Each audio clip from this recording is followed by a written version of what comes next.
नमस्कार दोस्तों, स्वागत है आपका स्टडी फॉर सिविल सर्विसेज में। वीडियो को पूरा देखिए। कोई भी आपका फीडबैक है, कोई सजेशन है, तुरंत वीडियो में कमेंट करके जरूर बताइए। अच्छा लगे तो वीडियो लाइक जरूर कर लीजिए और ऐसे वीडियो लगातार फ्री में पाने के लिए चैनल को तुरंत सब्सक्राइब कर लीजिए और बेल आइकन को जरूर टैप कर लीजिए ताकि आगे भी सारे वीडियो आपको मिलते रहे। यूट्यूब में फॉलो करते हैं तो प्लीज ये वाला फ्री टेलीग्राम चैनल जरूर ज्वाइन कर लीजिएगा। सारे नोटिफिकेशन, सारे अपडेट यहीं पे आते हैं, ध्यान रखिएगा। स्टडी फॉर सिविल सर्विसेज का कोई भी पेड ग्रुप अगर आपको ज्वाइन करना है तो सिर्फ 856480560660897523864455 यही नंबर है हमारे, सिर्फ जहां पे कॉल या व्हाट्सएप कर सकते हैं। इंस्टाग्राम पे हमारा पेज जरूर फॉलो कर लीजिएगा, study for civil dot services है। ट्विटर पे हमको जरूर फॉलो कर लीजिएगा, @स्टडी फॉर सिविल्स है। सारे क्वेश्चन अटेम्प्ट करिए और स्कोर अपना तुरंत कमेंट करके बताइए। हरियाणा पीसीएस के प्रीलिम्स को ध्यान में रखते हुए स्टडी फॉर सिविल सर्विसेज की ओर से आपको मॉक टेस्ट की पूरी श्रृंखलाएं दी जा रही हैं और ये टेस्ट नंबर 3 है जिसे कि आप देखने जा रहे हैं। बाइलिंगुअल फॉर्मेट में है, तो बिना देर किए स्टार्ट करते हैं। इससे पहले 2 वीडियोस दिए जा चुके हैं, पहले उनको देख लीजिएगा। एक क्रम से चलेंगे तो आपको समझने में और दोहराने में सुविधा होगी। ये दोनों भाषाओं में है और इंस्ट्रक्शन आप जानते हैं वही पुरानी वाली है। बस यही है कि आपको कोई भी गोला खाली नहीं छोड़ना है, मतलब हर प्रश्न में आपको गोले रंगने ही होंगे। यहाँ बबल को अगर आप कलर नहीं करते हैं तो उसका भी दंड आपको देना पड़ेगा। ठीक, अगर कुछ नहीं आ रहा है तो ई वाले गोले को काला करना होगा। अगर आप ऐसा नहीं करते हैं तो नेगेटिव मार्किंग यहाँ पे काम करेगी और अगर 10% प्रश्नों के साथ आपने यही किया तो परीक्षा में अयोग्य हो जाएंगे। अगर पेड कोर्सेज ज्वाइन करने की इच्छा है तो नंबर दिए हैं, संपर्क कर लीजिएगा। देखिए पहला प्रश्न, जैसा कि हम लोग इतिहास से शुरू करते थे हमेशा, तो यहाँ पर थोड़ा सा मामला उलट गया है। हम अपनी पॉलिटी से स्टार्ट करते हैं और सबसे पहले हमारा कॉन्स्टिट्यूशन हाजिर हो गया है। तो पूछा जा रहा है कि which article of Indian constitution deals with the formation of new states and changes in areas, boundary and name of existing state. इसमें से कौन सा ऐसा अनुच्छेद है जो कि राज्यों के क्षेत्रों, सीमाओं, नामों में परिवर्तन को संदर्भित करता है, मतलब उसका प्रावधान इसमें दिखाई देता है। तो यहाँ आर्टिकल 2, 3, 4, 5 ऐसे करके दिया हुआ है। राइट आंसर क्या होना चाहिए? बी वाला होना चाहिए। ठीक है, आर्टिकल 3 है ये। आर्टिकल 3 के हिसाब से जो इंडियन पार्लियामेंट है उसके पास नए राज्य बनाने की पावर है। जो मौजूदा राज्य हैं उनके क्षेत्रों, सीमाओं या नामों को बदलने की भी शक्ति है, लेकिन इसके लिए संसद में जो दोनों सदन है वहाँ पे साधारण बहुमत की आवश्यकता भी होती है, उसके बिना काम नहीं हो सकता है। इसके बाद प्रश्न संख्या 2 को देखें। यहाँ पे लिस्ट 1 और लिस्ट 2 है, मिलान आपको करना है। तो ये अनुसूचियों के बारे में, यानी शेड्यूल जो है हमारे कॉन्स्टिट्यूशन के, उनके बारे में दिया हुआ है कि किसमें क्या चीज़ मौजूद है। तो अनुसूचियों को थोड़ा ठीक से देख कर जाइएगा। देखिए इसमें शेड्यूल नंबर 5, 7, 9 और 10 दिया हुआ है और संघ और राज्यों के बीच में शक्तियों का बंटवारा है। इसके अलावा आपका संसद और राज्य विधानसभाओं के सदस्यों की अयोग्यता है, डिस्क्वालिफिकेशन। इसके बाद आपका भूमि सुधारों और संपदा के अधिग्रहण से संबंधित जो अधिनियम है वो शामिल है। जनजातीय क्षेत्रों का भूमि राजस्व प्रशासन।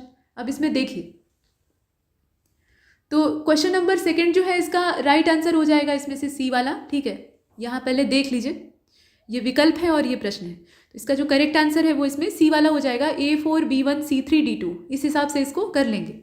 मतलब अनुसूची 5 जो है ये संविधान के अनुच्छेद 244 के हिसाब से अनुसूचित क्षेत्रों में अनुसूचित जनजातियों के प्रशासन और नियंत्रण से संबंधित जो प्रावधान है उनको दिखाती है।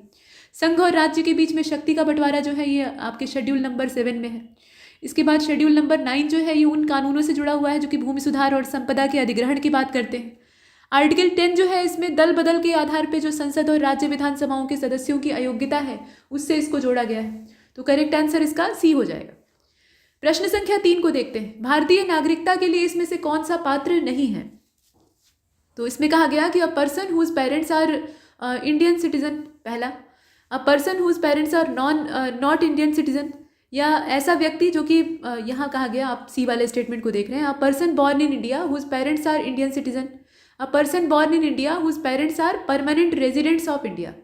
तो बताइए कि इसमें से कौन सा पात्रता के लिए सही नहीं है? प्रश्न संख्या 3, करेक्ट आंसर बी हो जाएगा। ठीक है, मतलब ये हुआ कि एक व्यक्ति जिसके माता पिता जो है वो भारतीय नागरिक नहीं है तो वो भारतीय नागरिकता का पात्र आमतौर पर नहीं होगा, ये इसमें प्रावधान है। इसके बाद आगे चलते हैं, चौथे प्रश्न को देखते हैं। संविधान के द्वारा जो मौलिक अधिकार यानी फंडामेंटल राइट्स दिए गए हैं उनके बारे में यहाँ कुछ विकल्प दिए हैं। आपको ये देखना होगा कि इसमें से कौन सा गलत है, गलत की तलाश करनी है। ध्यान से देखिए, तो भारत का संविधान में जो अनुच्छेद नंबर 14 है वो समानता के अधिकार की गारंटी देता है। ठीक है, राइट टू इक्वलिटी। आर्टिकल 19 जो है वो राइट टू फ्रीडम देता है हमें। आर्टिकल 21 जो है ये राइट टू कॉन्स्टिट्यूशनल रेमेडीज देता है, गारंटी देता है उस बारे में। आर्टिकल 25 जो है ये right to freedom of religion देता है, धार्मिक स्वतंत्रता का अधिकार। तो अब आप ये बताइए कि इसमें गलती कहाँ पर है? 4th क्वेश्चन, साफ साफ देखकर मालूम हो रहा है कि आर्टिकल 21 का संबंध कहीं भी guarantees of right to constitutional remedy से नहीं है, संवैधानिक उपचारों के अधिकार से इसका कोई ताल्लुक नहीं है। आप देख, इसका जो करेक्ट आंसर है वो सी हो जाएगा, जैसा कि हमने अभी देखा।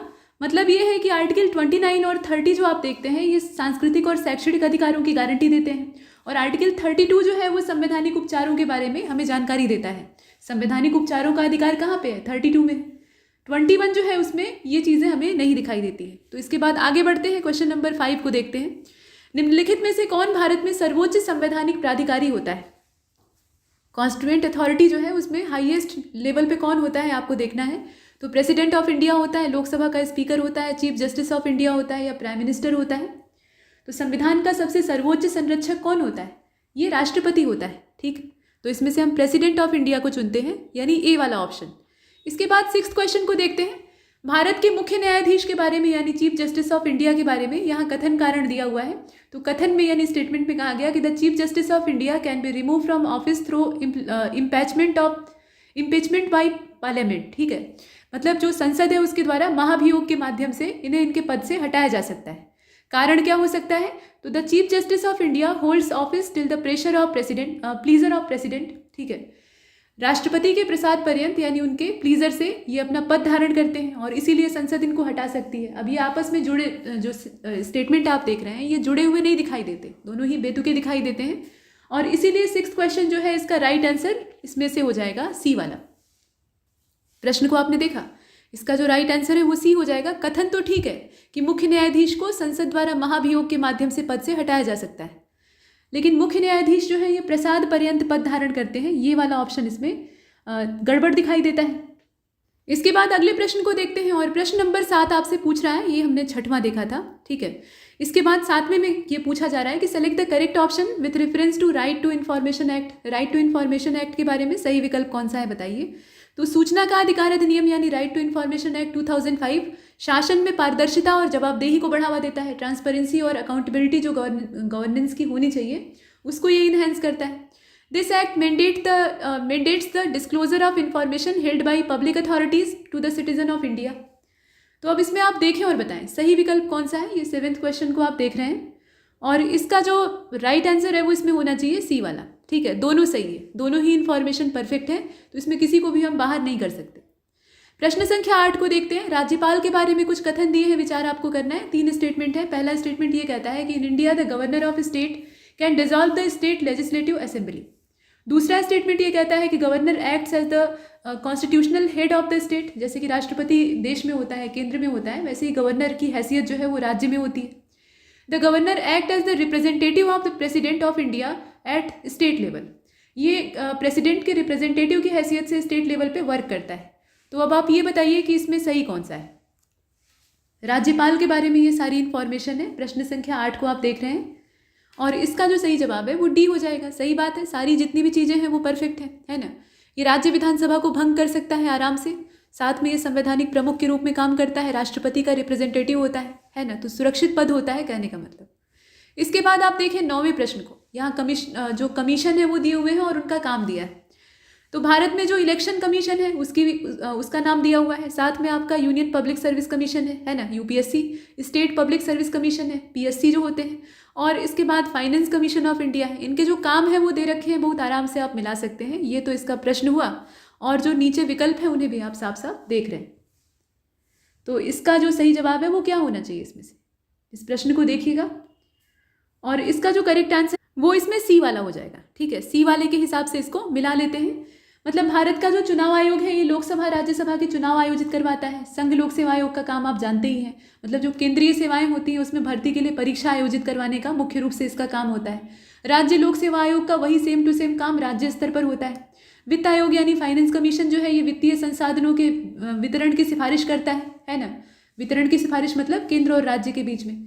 तो ये जो काम आप देख रहे हैं ये फाइनेंस कमीशन का होता है, और उस आधार पे अगर मिलाएंगे तो इसका जो सी वाला ऑप्शन है वो परफेक्ट होगा।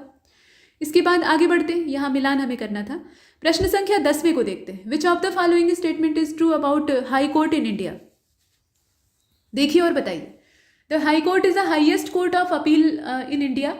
High court has both original and appellate jurisdiction. इसके पास दोनों होता है। Chief justice of India is x officio chief justice of high court. ठीक है। चीफ जस्टिस ऑफ इंडिया जो है वो एक्स ऑफिसो चीफ जस्टिस होते हैं हाई कोर्ट के, और the jurisdiction of high court is limited to one state और यूनियन टेरिटरी।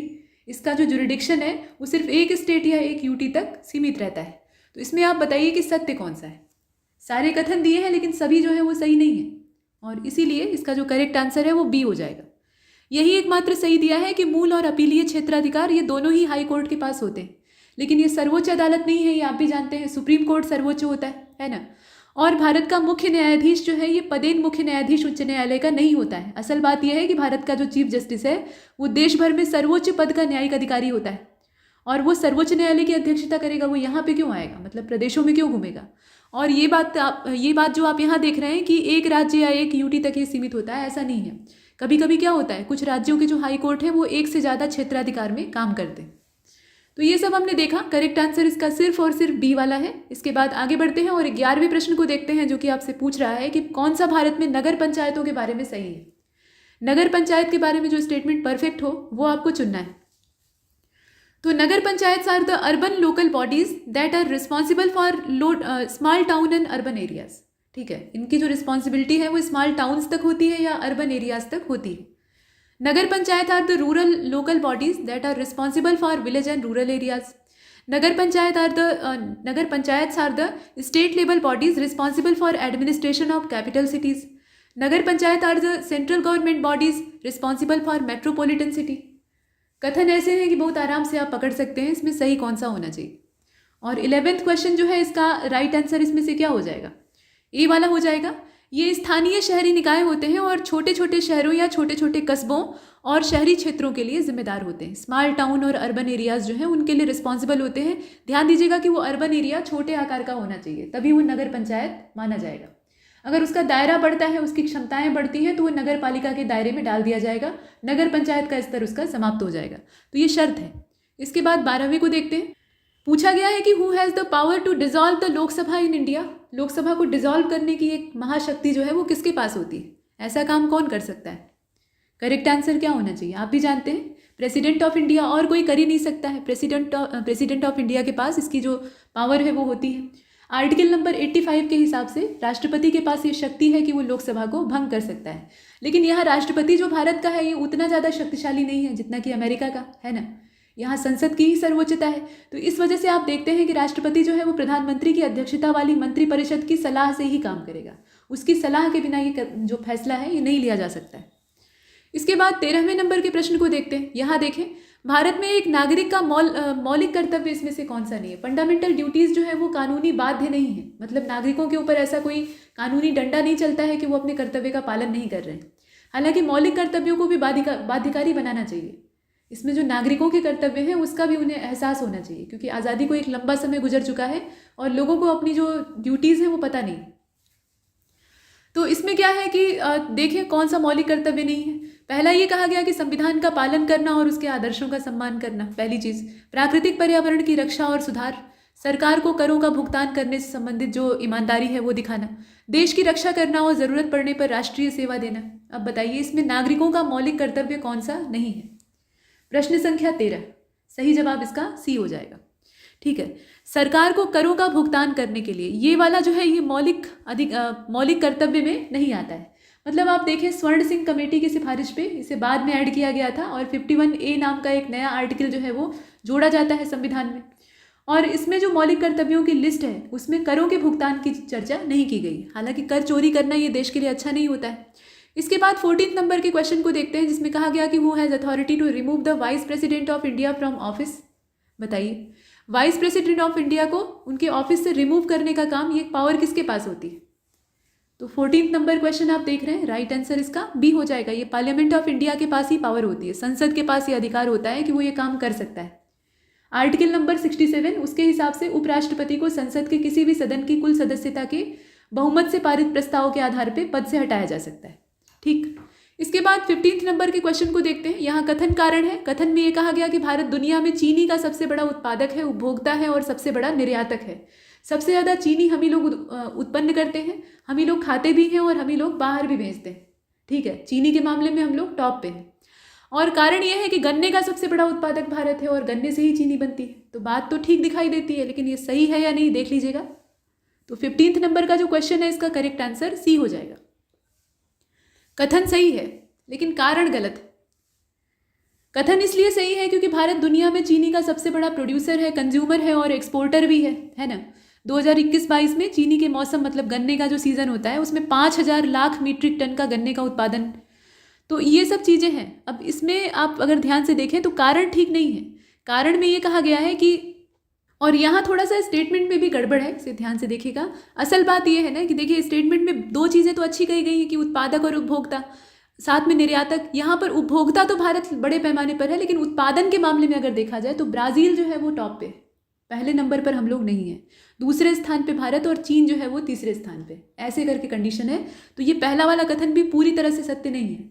और दूसरा वाला जो है इसमें कहा गया है कि गन्ने का सबसे बड़ा उत्पादक है, तो यहाँ भी वो बात गलत हो जाती है। तो ना तो इसका कथन ही ठीक दिखाई देता है ना कारण ही।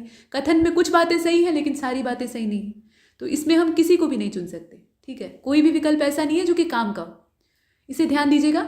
अब इसके बाद आगे बढ़ते हैं, अगले प्रश्न को देखते हैं। यहाँ 16वें प्रश्न में पूछा गया कि अभी हाल फिलहाल में चर्चा में था कुशियारा नदी समझौता, कुशियारा रिवर एग्रीमेंट। इसे साइन किया गया था भारत और किसी और देश के साथ, मतलब भारत ने किस देश के साथ इसमें संधि समझौते पे या समझौते पे हस्ताक्षर किए हैं, बताइए।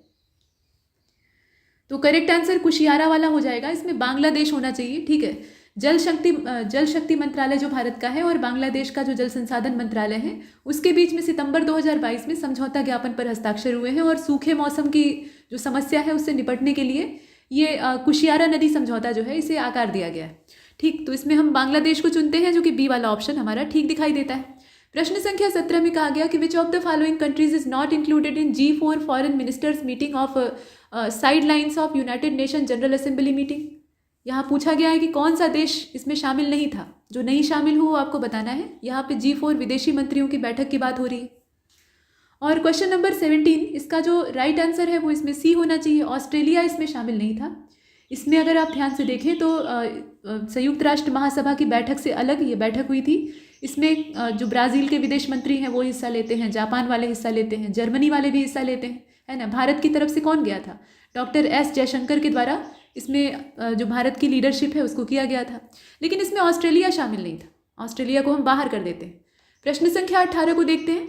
यहाँ पूछा गया कि दुनिया का पहला CNG टर्मिनल कहाँ पर बन रहा है, लोकेशन बताइए। और लोकेशन के हिसाब से अगर देखा जाए तो इसका जो करेक्ट आंसर है वो इसमें ए हो जाना चाहिए। भावनगर में बन रहा है। भावनगर कहाँ पे है बताने की आवश्यकता नहीं है ना। तो ये जो CNG टर्मिनल है इससे 50 लाख टन सालाना की क्षमता के साथ बनाया गया है और 29 सितंबर को इसका शिलान्यास किया गया था। इसके बाद आगे चलते हैं, प्रश्न संख्या 19 को देखते हैं। यहाँ पर 13 अक्टूबर 2022 की बात हो रही है। राष्ट्रपति द्रौपदी मुर्मू ने IIT परम कामरूप सुपर कंप्यूटर का उद्घाटन किया। और इसमें ये दिया हुआ है कि कौन से IIT के माध्यम से। अब इसमें जो स्टेटमेंट दिए हैं उन पर जरा ध्यान से गौर करिएगा। इसमें प्रश्न में ये कहा गया है ना कि ये 13 अक्टूबर 2022 को इनॉग्रेशन किया गया था राष्ट्रपति जी के द्वारा। अब उसी के बारे में यहाँ जो गलत विकल्प है उसका चयन आपको करना है।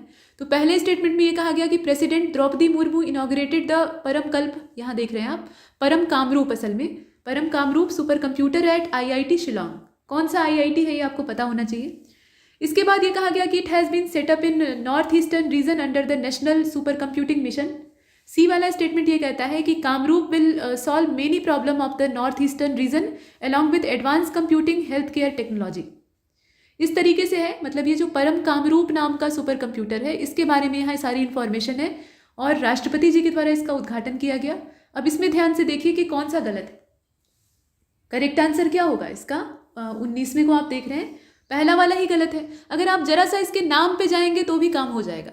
कामरूप जो शब्द है ना, ये आप कामाख्या देवी और कामरूप को आप असम से जोड़ लीजिए। ठीक है, असम से जोड़ लीजिए और असम से जैसे ही जोड़ेंगे ये पहला स्टेटमेंट यहीं पर जवाब दे देगा और आपको सिर्फ गलत ढूंढना था, आपका काम हो जाएगा। असल बात ये है ना कि कामरूप ये आपका गुवाहाटी में है, मतलब असम में है, राज्य के हिसाब से असम है गुवाहाटी, और वहाँ पे IIT गुवाहाटी में इस कंप्यूटर को लगाया गया है, वहीं पर इसका इनॉग्रेशन होता है। बाकी जितनी बातें हैं वो परफेक्ट है। ठीक, इसके बाद क्वेश्चन नंबर 20 को देखते हैं। इसमें कहा गया कि जो नेशनल गेम्स होते हैं उनके बारे में सही विकल्प इसमें से कौन सा नहीं है। तो गुजरात पहली बार राष्ट्रीय खेल का आयोजन कर रहा है और इसका उद्घाटन अहमदाबाद में और समापन जो है वो सूरत में संपन्न हुआ। टॉप पे इसमें महाराष्ट्र रहा पदक तालिका में और 29 सितंबर से लेकर 12 अक्टूबर 2022 तक इसका आयोजन चलता रहा। ये सारी इन्फॉर्मेशन जो है ये नेशनल गेम्स के बारे में है। अब आप ये बताएं कि इसमें से कौन सा सत्य है, कौन सा सत्य नहीं है। यहाँ पर जो गलत है उसकी तलाश करनी है, ध्यान से देखिएगा। करेक्ट आंसर क्या होगा? सी हो जाएगा। महाराष्ट्र इसमें टॉप पे था, यही इन्फॉर्मेशन गलत है। इसमें अगर हम रैंक की बात करें तो गुजरात के 6 शहरों में ये संपन्न होता है। पहली चीज़, लोकेशन आपको पता होना चाहिए। और महाराष्ट्र जो है ये राज्यों और केंद्र शासित प्रदेशों में सबसे ज़्यादा पदक जीतने के साथ पदक तालिका में दूसरे स्थान पर था। ठीक है, पदक तालिका में दूसरे स्थान पर था। बाकी जितनी भी इंफॉर्मेशन है वो परफेक्ट है। अगले प्रश्न को देखते हैं। प्रश्न संख्या 21 में कहा गया कि which of the following characteristics of socialist economy, socialist economy की इसमें से कौन सी खासियत दिखाई देती है। तो समाजवादी अर्थव्यवस्था में क्या होता है? सेंट्रलाइज डिसीजन होता है। प्राइवेट ऑनरशिप जो है इसमें प्रोडक्शन में आधारभूत तरीके से जो प्राइवेट ऑनरशिप है वो काम करती है। निजी स्वामित्व तो बाजार में होता है। Market based allocation of resources होता है, या redistribution of wealth and income होता है। क्या होता है इसमें? समाजवादी अर्थव्यवस्था में समानता का व्यवहार किया जाता है। इसको आप दिमाग में रखेंगे तो काम हो जाएगा। और 21 जो है इसका राइट आंसर हो जाएगा इसमें से डी वाला। ठीक है, डी वाला ही सही है। धन और आय का पुनर्वितरण किया जाता है, बराबरी का व्यवहार सबके साथ होता है। अगर जो निजी स्वामित्व है उसको बढ़ावा दिया जाएगा तो एक आदमी के पास सत्ता का संकेंद्रण और पैसे का संकेंद्रण हो जाएगा, जो कि नहीं होना चाहिए। तो हमने इसमें डी वाले ऑप्शन को चुना। धन का संकेंद्रण अगर एक स्थान पे होगा तो समाज में बराबरी नहीं रह पाएगी, और वो सोशलिस्ट इकोनॉमी की विशेषता नहीं है। प्रश्न संख्या 22 को देखते हैं। Which one of the following is not a method of measuring national income. National income को मीजर करने का इसमें से कौन सा एक तरीका नहीं है? जो नहीं है उसकी तलाश आपको करनी है। और इसका जो सही जवाब है वो इसमें लाभ विधि हो जाएगा। प्रॉफिट मेथड जो है वो इसमें काम नहीं आता है। अगर नेशनल इनकम को नापना है तो उसमें कई सारे तरीके हो सकते हैं, लेकिन प्रॉफिट मेथड उसमें इन्वॉल्व नहीं होता है। इसके बाद 23वें को देखते हैं। Consider the following statement regarding Indian economy. तो WPI measures the overall price level in the economy.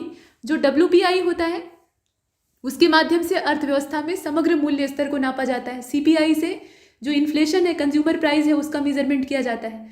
Inflation in wholesale price जो है उसको हम GDP से मेजर करते हैं। और रेपो रेट जो है ये रिफर करता है to the rate at which reserve bank of India lend money to commercial bank.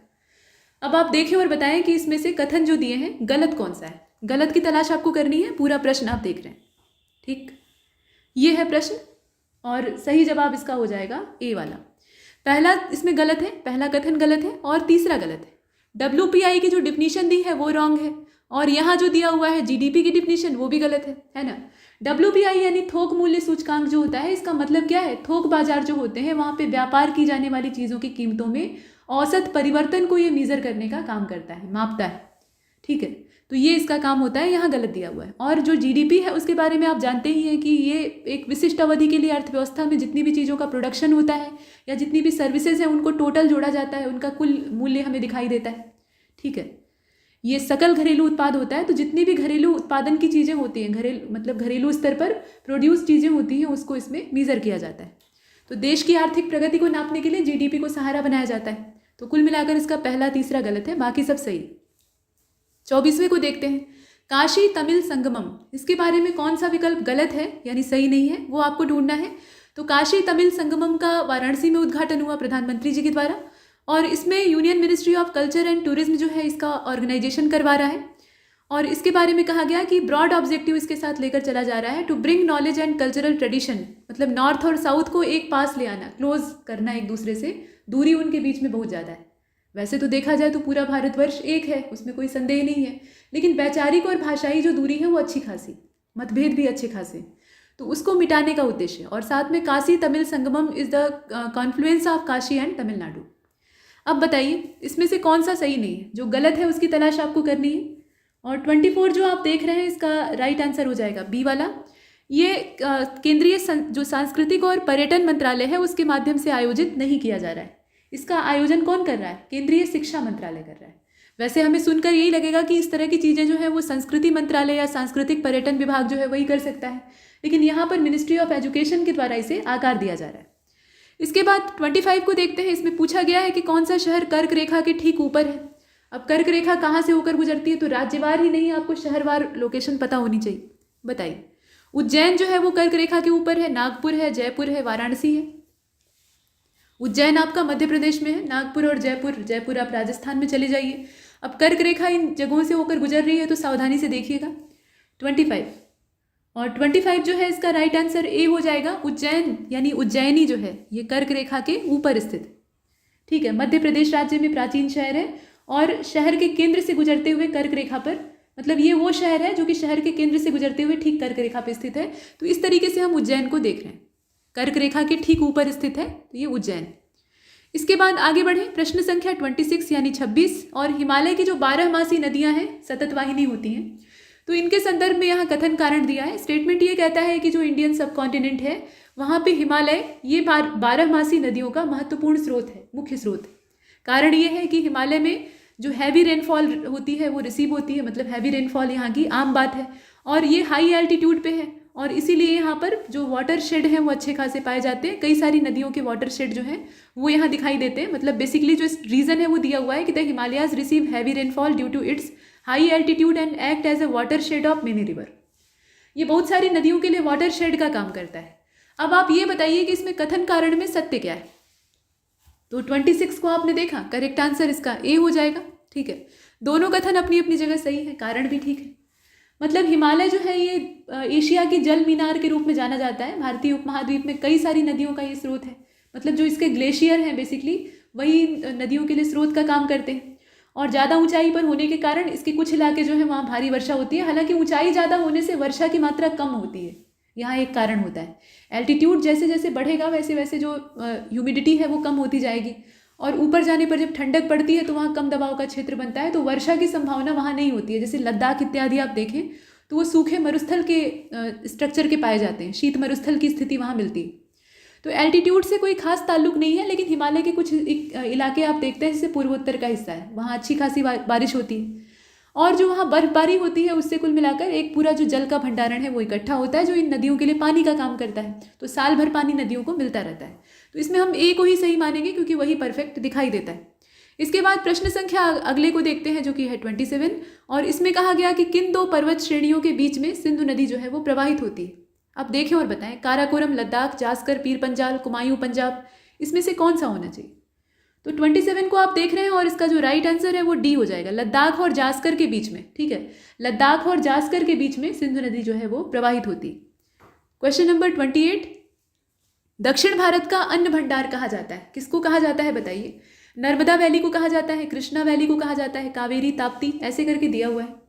और 28 जो आप देख रहे हैं इसका राइट आंसर सी हो जाएगा, ठीक है। ये कावेरी को कहा जाता है दक्षिण भारत का अन्न भंडार, क्योंकि ये हमेशा मतलब सतत वाहिनी कावेरी है, इसको दोनों ही मानसूनों से वर्षा का जल प्राप्त होता है, और यहाँ इसका जो उपजाऊ डेल्टा है उसमें हमेशा हरियाली बनी रहती है, उर्वरता बनी रहती है। तो ये आपका दक्षिण भारत का अन्न भंडार। इसके बाद क्वेश्चन नंबर 29 को देखते हैं। लिस्ट 1 को लिस्ट 2 से आपको मिलाना है, प्लेटू और रीजन दिया हुआ है। तो दक्कन प्लेटू है, मालवा प्लेटू है, छोटा नागपुर का प्लेटू है और हजारीबाग प्लेटू है। अब ये सारे पठार कौन से क्षेत्र में पाए जाते हैं, मिलान करके बताइए। तो 29 जो आप देख रहे हैं इसका राइट आंसर हो जाएगा इसमें से डी वाला, ठीक। डी के हिसाब से इसको मिला लेते हैं। दक्कन प्लेटू जो है ये पश्चिमी भारत, मतलब दक्षिण पश्चिमी आप कह सकते हैं। तो पश्चिमी भारत महाराष्ट्र राज्य में ये पाया जाता है। सबसे ये बड़ा पठार है, बड़े आकार का है, और अधिकांश जो दक्षिणी भाग भारत का है उसको ये कवर करता है। इसके बाद आप देखें कि मालवा का पठार जो है ये मध्य भारत में है, मध्य प्रदेश राज्य में इसकी अवस्थिति आप देखते हैं। और छोटा नागपुर का पठार ये बिहार, उड़ीसा, छत्तीसगढ़ के कुछ राज्यों के साथ पूरा फैला हुआ है। मतलब झारखंड, बिहार का विभाजन हो गया तो झारखंड वहीं से अलग हुआ, तो छोटा नागपुर का पठार उन राज्यों का हिस्सा बनाता है। खनिज संसाधन यहाँ बहुत अच्छे खासे हैं। और हजारीबाग का जो प्लेटू है ये बिहार राज्य में है ना, प्राकृतिक सुंदरता के लिए जाना जाता है। तो इस हिसाब से अगर मिलाएंगे तो इसका डी वाला ऑप्शन परफेक्ट है। क्वेश्चन नंबर 30, यहाँ मिलाना नहीं है, मिलान किया हुआ है। झीलों के नाम दिया है, राज्यों के नाम दिया है, पहचान कर बताइए इसमें गलती कहाँ पर है। डल झील है जम्मू कश्मीर में ये है। स्योकर मानसर जो है ये आपका लद्दाख में है। चिल्का आपकी उड़ीसा में है, और बेम्बा नद तमिलनाडु में। विकल्प में देखिए, और करेक्ट आंसर इसमें इनकरेक्ट हमें ढूंढना है असल में। तो बेम्बा नद का यहाँ गलत दिया है। बेम्बा नद जो है वो तमिलनाडु में कहाँ से हो जाएगी। बेम्बा नद की जो लोकेशन है वो आपके केरल राज्य में है ना। ये भारत की सबसे लंबी झील है और एक लोकप्रिय पर्यटन स्थल के तौर पे भी देखी जाती है। आगे बढ़ते हैं, अगले इसमें जितने और दिए हैं वो सही दिए हैं, तो उन्हें आप ध्यान से देख लीजिएगा। क्वेश्चन नंबर 31 को देख लेते हैं। मंडोवी नदी जो है इस पर एक वाटरफॉल स्थित है, यानी जलप्रपात स्थित है, और ये गोवा में एक लोकप्रिय आकर्षण का केंद्र है। तो ये कौन सा जलप्रपात है, इसका नाम आपको चुनना है। मांडवी पर बना हुआ है, उसे मंडोवी भी कहा जाता है, मांडवी भी कहा जाता है। ये रिवर जो है ये गोवा की है, ये यहाँ बता दिया है। तो 31 जो आपने देखा, राइट आंसर इसका क्या होना चाहिए, इसका होना चाहिए सी वाला। ये दूध सागर है, दूध सागर फाल जो है वो मांडवी पर स्थित है और इसकी ऊंचाई जो है वो 1017 फीट है। दूध के समुद्र जैसा ये दिखाई देता है। प्रश्न संख्या 32 को देखते हैं। यहाँ पर कहा गया कि consider the following statement of Western Ghat के बारे में यहाँ पर कुल 3 स्टेटमेंट दिए हैं, करेक्ट कौन सा है वो आपको देखना है। तो वेस्टर्न घाट जो है इसे सह्याद्री भी कहा जाता है।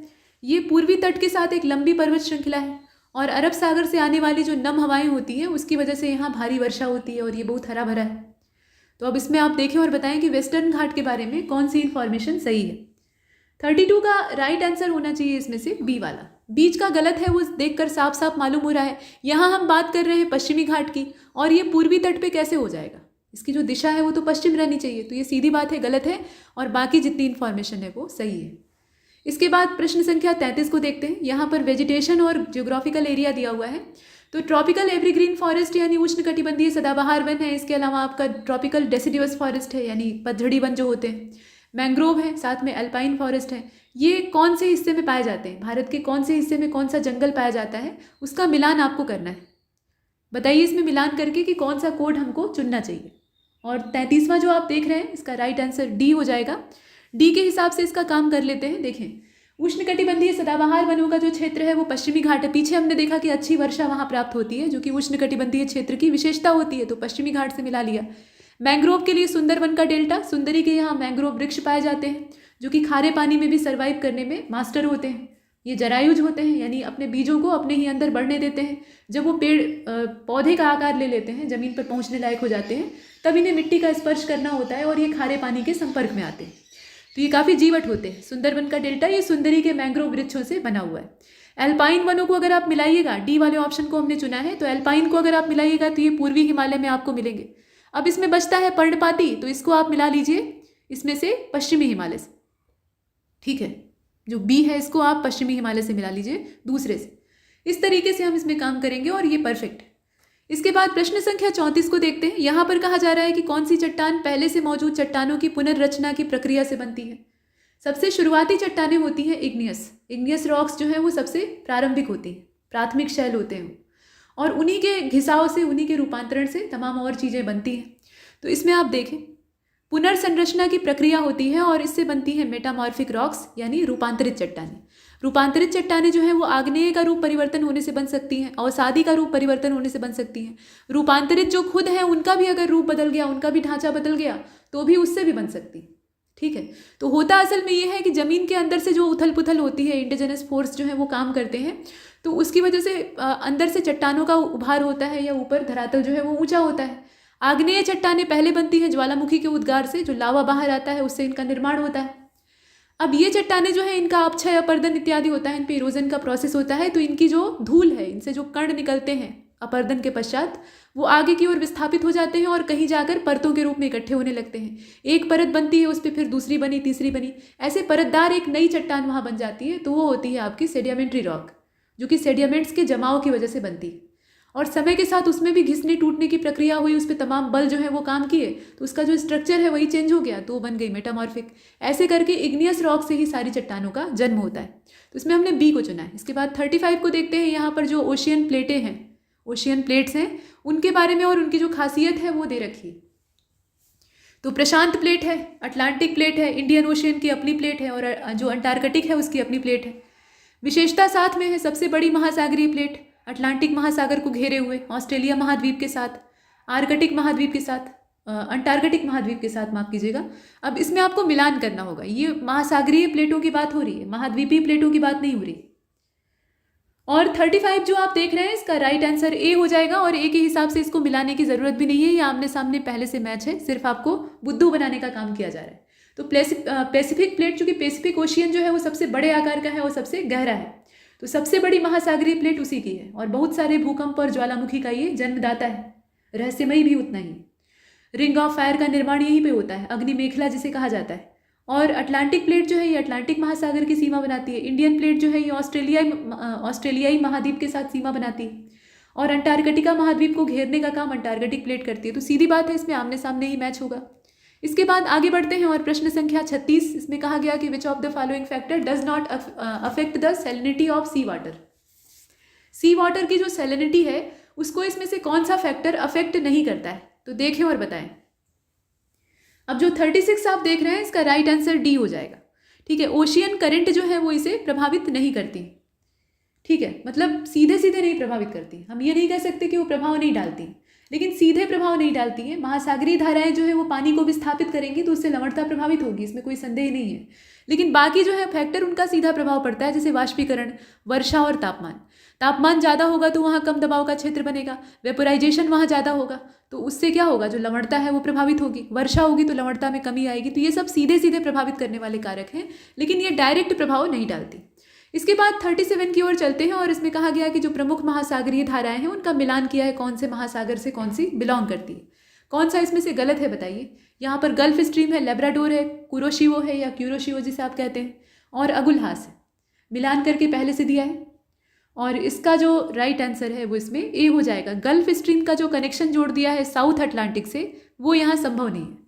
गल्फ स्ट्रीम जो है एक गर्म महासागरीय जलधारा है और ये संयुक्त राज्य अमेरिका का जो पूर्वी तट है उसके साथ मैक्सिको की खाड़ी से होकर बहती है।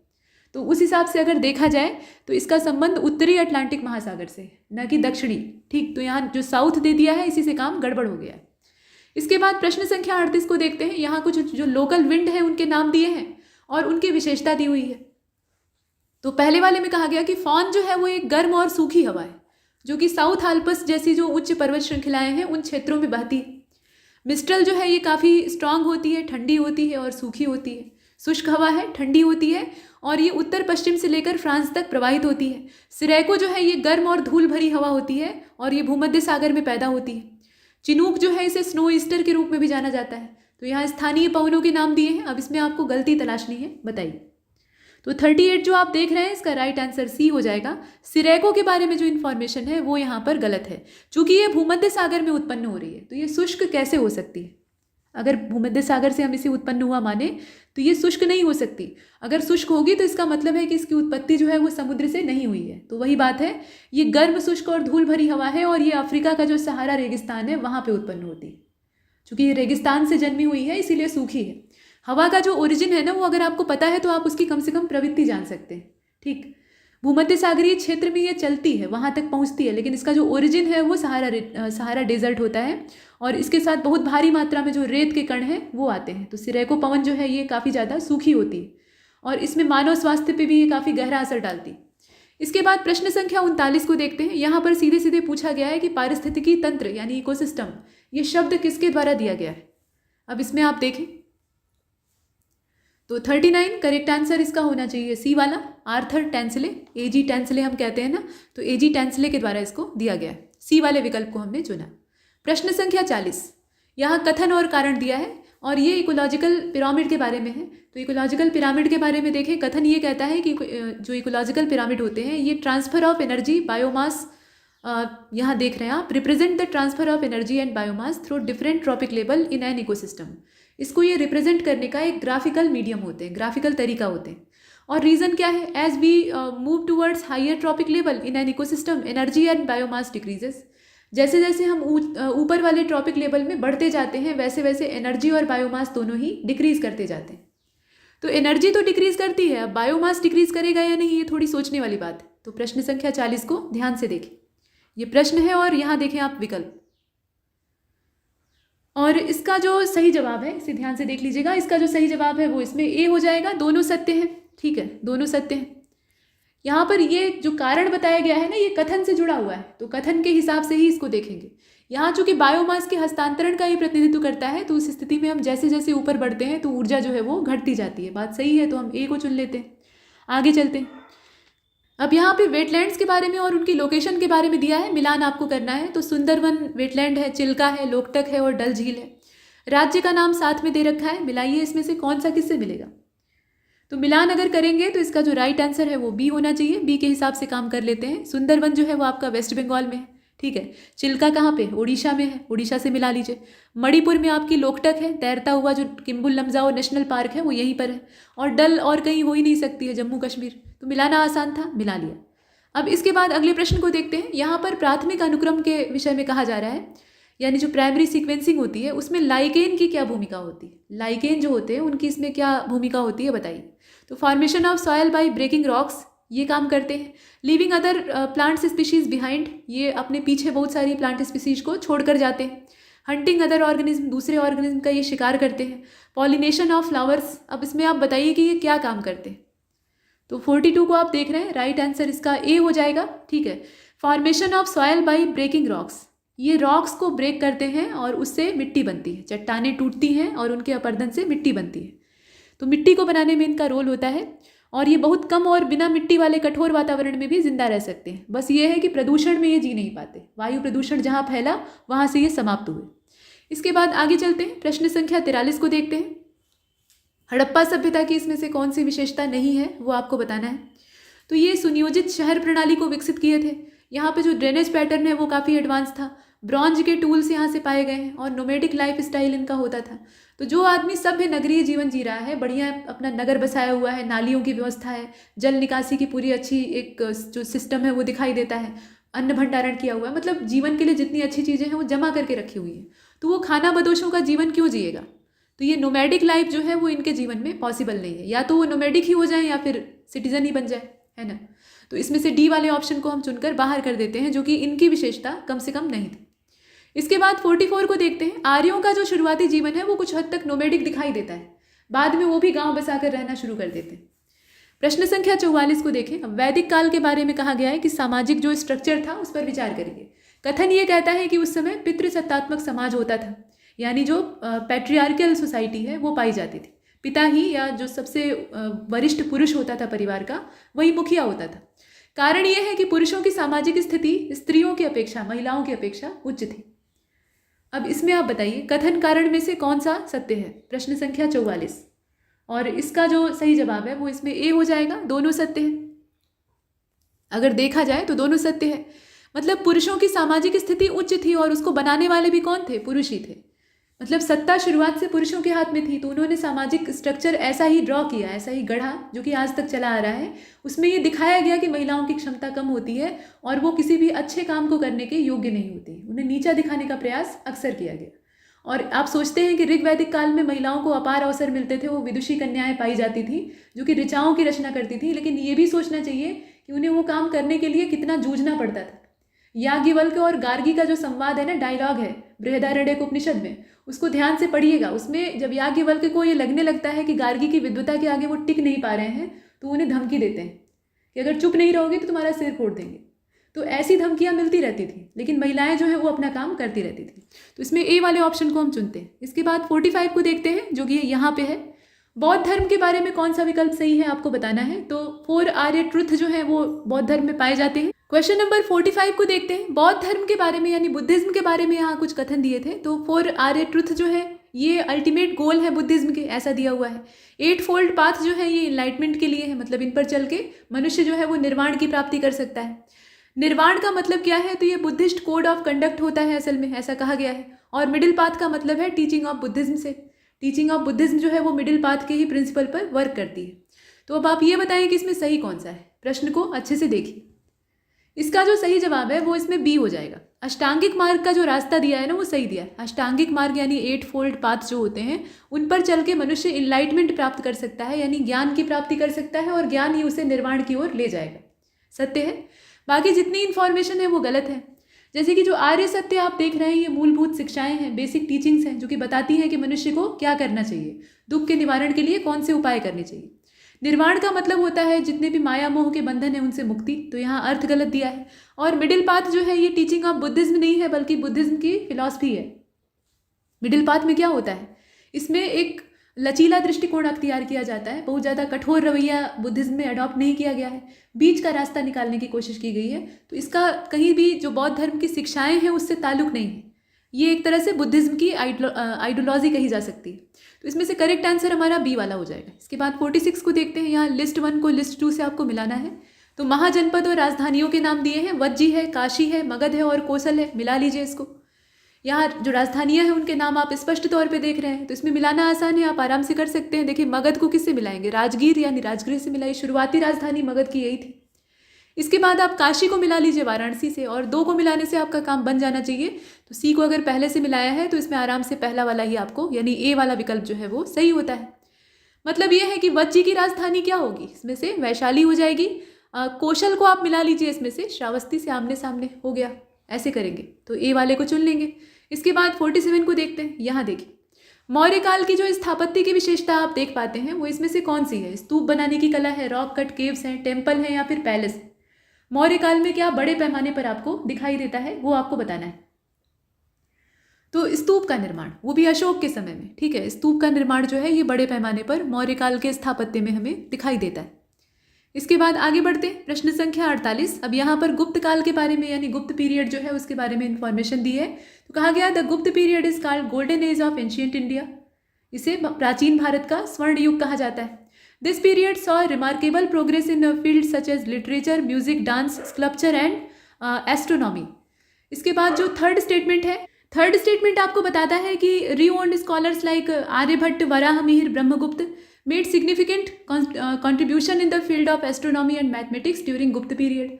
तो इस तरीके से ये सारी इन्फॉर्मेशन है, 3 स्टेटमेंट दिए हुए हैं। अब इसमें से आपको ये ढूंढना होगा कि इसमें से सही कौन सा है। गुप्त काल की जो उपलब्धियां हैं ये स्टेटमेंट आपने देखा, नीचे जो विकल्प है उनको भी देख लीजिए, और करेक्ट आंसर इसका होना चाहिए इसमें से डी वाला। ये सभी थी, जितनी भी इंफॉर्मेशन यहाँ दी हुई है ये सब गुप्तों के बारे में सही है। इसे भारतीय इतिहास का, प्राचीन भारतीय इतिहास का स्वर्ण युग कहा जाता है।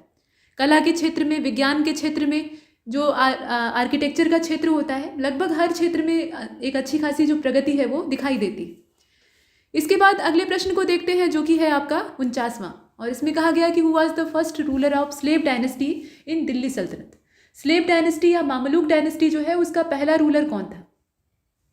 आराम से आप बता सकते हैं, कुतुबुद्दीन ऐबक, है ना। इसमें अगर ये पूछा जाता कि रियल फाउंडर कौन था तो आप इल्तुतमिश को चुनते, लेकिन यहाँ सीधे सीधे फर्स्ट रूलर पूछा जा रहा है तो आप कुतुबुद्दीन ऐबक को चुनेंगे। इसके बाद प्रश्न संख्या 50 को देखते हैं। अलाउद्दीन खिलजी के शासनकाल की सबसे बड़ी उपलब्धि क्या थी बताइए? दिल्ली को वो जीत लेता है, या ताजमहल बनवा देता है, या फिर आपका इकोनॉमिक रिफॉर्म करवा देता है, या डेमोक्रेटिक गवर्नमेंट उसके समय में आती है। तो अलाउद्दीन खिलजी और डेमोक्रेटिक गवर्नमेंट, मतलब ये एक दूसरे से बहुत दूर दूर की बात है। तो इसमें से आप चुनेंगे किसको? करेक्ट आंसर क्या होगा? आर्थिक सुधार। आर्थिक सुधार मतलब आर्थिक ढांचे को इस हिसाब से तैयार करता है, कर सुधार काफ़ी अच्छे खासे करता है, बाजार नियंत्रण की जो प्रणाली है उसको विकसित करता है, कुल मिलाकर अच्छा खासा रेवेन्यू कलेक्ट करने का एक बढ़िया जुगाड़ करता है।